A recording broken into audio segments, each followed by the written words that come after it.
Mother Nature is definitely not taking it easy on them. You can take a look at that time lapse we had there. You probably saw a little flash of sun. That was about it, but we are going to stay mild overnight. Temperatures will dip a little bit towards morning. We'll have some mixed precipitation to take a look at in the futurecast here towards tomorrow evening, and it is going to be a warm stretch of weather ahead. So there will be some melting, there will be some refreezing.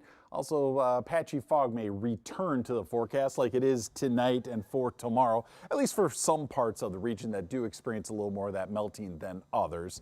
It's what you would expect when you have a January thaw showing up in your forecast. Right now, visibility around the cities and most of the area is not bad. It gets a little heavy down there towards Laverne. We have some visibilities 2, 3, 4 miles across northern Minnesota as well. A little rough going around Moorhead right now, down to a quarter-mile visibility. When you take a look at the visibility forecast through the overnight hours, doesn't look like we have much more than maybe some patchy fog around parts of the metro, but again, it is looking like the western half of our region is going to be dealing with some of that fog tomorrow morning. Give yourself some extra travel time as you're waking up. And you can see for current temperatures, again, we're hovering close to the freezing mark over the southern half or so of our region. Teens across northern Minnesota right now. So again, there has been some melting out there. It's not really rapid melting, but nonetheless, it's going to keep that lower atmosphere saturated a bit in some spots, especially looking to the west. Temperatures, like I said, they take a little bit of a dip towards morning. Not much, though.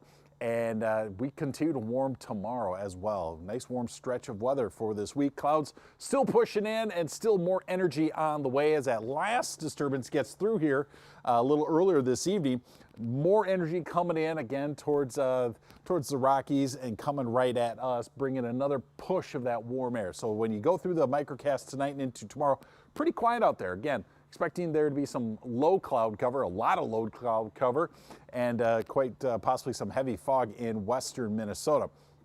Then we get to the early part of the afternoon, we start to see that freezing drizzle and rain beginning to develop. But notice, as we go into the evening hours, and I'm going to take this through the late night hours tomorrow, you're going to see that precipitation switch back and forth. Rain, freezing rain, green to pink, back and forth, back and forth. Temperatures are going to be awfully close to the freezing mark. So even while we may have freezing rain in the forecast, surface temperatures may actually help us out a bit. And even though we may go from freezing rain, back and forth, that time frame of freezing rain may not be that long. And we may find that even just with the material on the roads as of lately, we may get by with just primarily wet roads. Although you want to be careful of those sidewalks, parking lots, and your driveway. So maybe some fog tonight, down to about 26, up to 33 tomorrow. That'll be a lot of gray skies and that evening wintry mix coming our way. We're going to keep a close eye on that. You can see there the temperatures for the region and for that 7-day forecast. Some early wintry mix there Tuesday. Some pretty mild temperatures, and we're going to watch for some snow Friday into Saturday.